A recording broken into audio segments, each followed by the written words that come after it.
Welcome to Faith and Freedom. For the next few minutes, we hope to inform, inspire, and encourage you as we discuss the legal victories and challenges to your fundamental freedoms and religious liberties. Faith and Freedom comes to you from Liberty Counsel, a civil liberties education and legal defense organization. Join us now as Matt Staver, the President and General Counsel of Liberty Counsel, explains the latest legal issues all across this country in the courtrooms of America. Liberty Counsel is winning the battle for your constitutional freedoms. Congress called it the job-killing health care bill.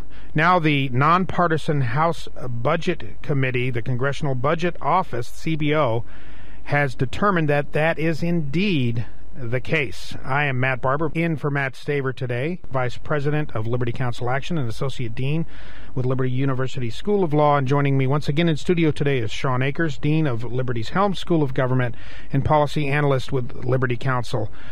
Well, Shawn, we have been saying at Liberty Counsel all along that Obamacare is unsustainable in that we cannot possibly pay for it. It is going to bankrupt states across the country. We have also been saying that Obamacare will necessarily result in the loss of a number of jobs across the country. It will not create jobs, as President Obama and the bill's supporters in Congress claimed. And we now know this to be the case. The CBO recently testified before the House Budget Committee, before the CBO Director Doug Elmendorf, confirmed that Obamacare is expected to reduce the number of jobs in the labor market by an estimated 800,000 jobs. And here in a little bit, I want to get into some of the excerpts of that exchange. But, Shawn, the CBO is nonpartisan. They're widely regarded by both sides of the aisle as kind of the go-to guys to get the bottom line in an unbiased way of what we can expect.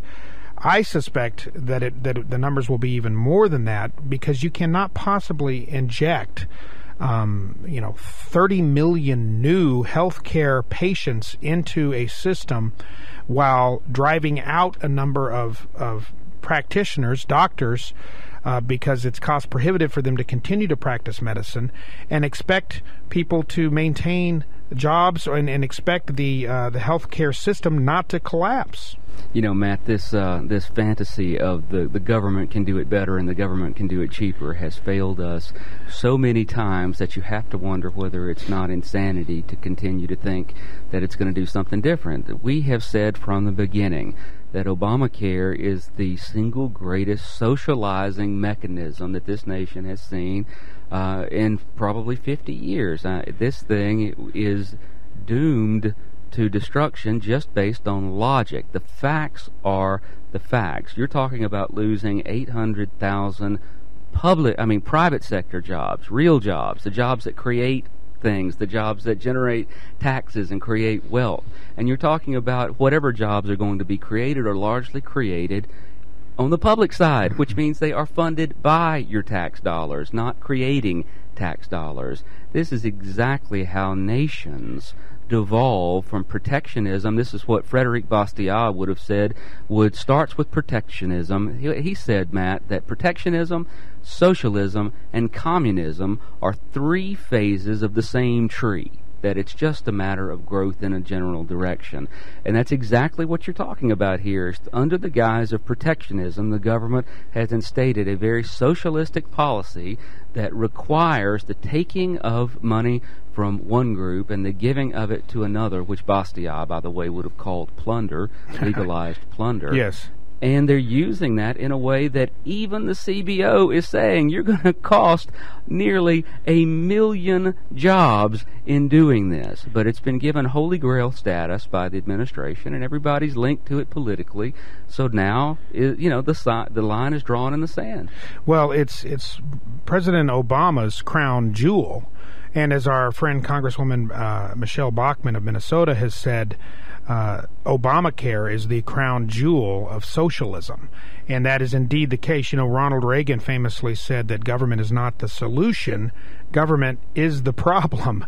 And yet we have, with this administration, with liberals in the Senate and in the House, a mindset that seeks to destroy our nation's economic system as we know it, a free market system, and supplant and replace that system with a European-style secular socialist system of government, where essentially the government has its hand in every single aspect of commerce. It has its hand in every single aspect of an individual's life, all the way down to determining whether or not they get a certain health care procedure that may or may not be life-saving.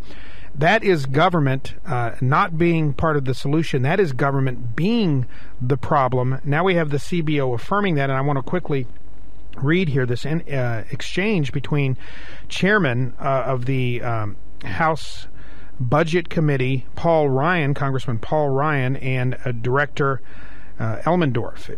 Paul Ryan says, quote, "It's been argued that the new health care law will create jobs and increase labor force participation. But if I recall from your analysis, it was quite the opposite. Is that not the case?" And the director says, yes.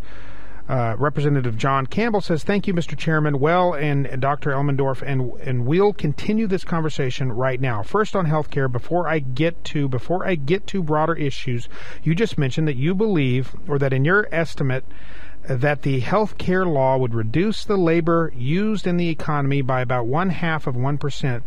Given that, I believe you say there's 160 million full-time people working in 2021, that means that in your estimation, the health care law would reduce employment by 800,000 in the years 20 to 21. Is that correct?" Director Elmendorf says, yes.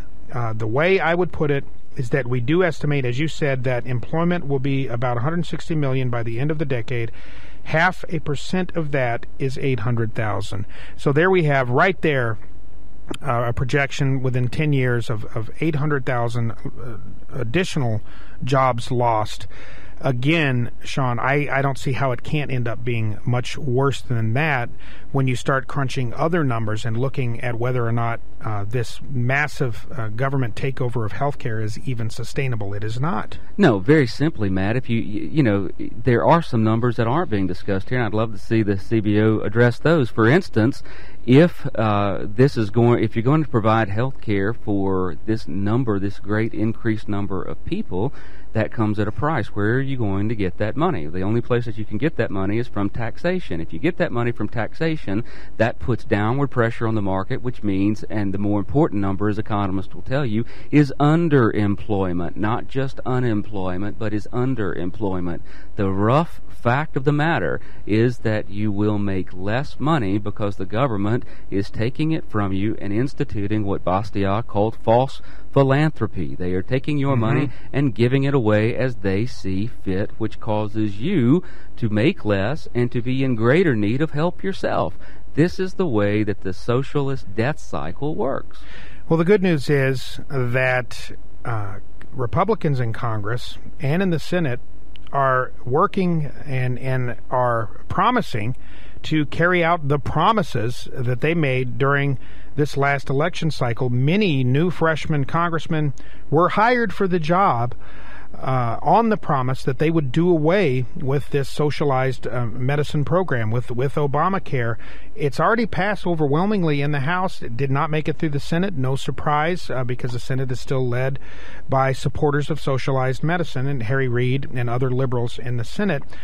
However, they continue to push forward. Republicans have said that they will continue to do everything they can, if not to repeal and replace Obamacare, and that's the key word here, replace. That is the goal. We do need true health care reform. This is not the answer. So they're going to push forward to not only repeal and replace, but to defund Obamacare if that doesn't work. They control the purse. They control the money strings, and it's encouraging to hear them say they are going to do whatever it takes to shut this thing down. You know, that takes some real bravery on their part, so now it's definitely the time for you to contact your congressman and your senator and tell them how much you are behind them taking on this battle, that you don't want to have more of your liberty and more of your income taken away, and that you support their efforts to defund Obamacare.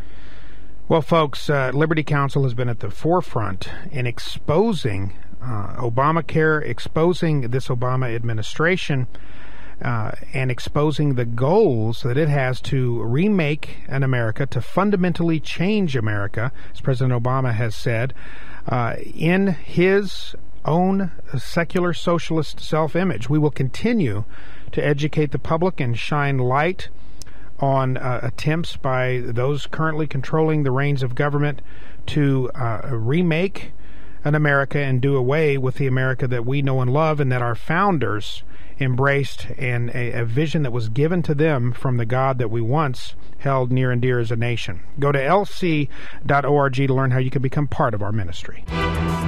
You have been listening to Matt Staver of Liberty Counsel. Our hope is to encourage and inspire you to stand up for your faith, family, and freedoms. We can accomplish a lot when we work together. Get informed and get involved today. Sign up for our free monthly newsletter, The Liberator. We will send it out to you free of charge. Stay informed with our Liberty Alert email update. Just click on the website at www.lc.org or call us at 1-800-671-1776. Tune in next time to learn more about your rights right here on Faith and Freedom.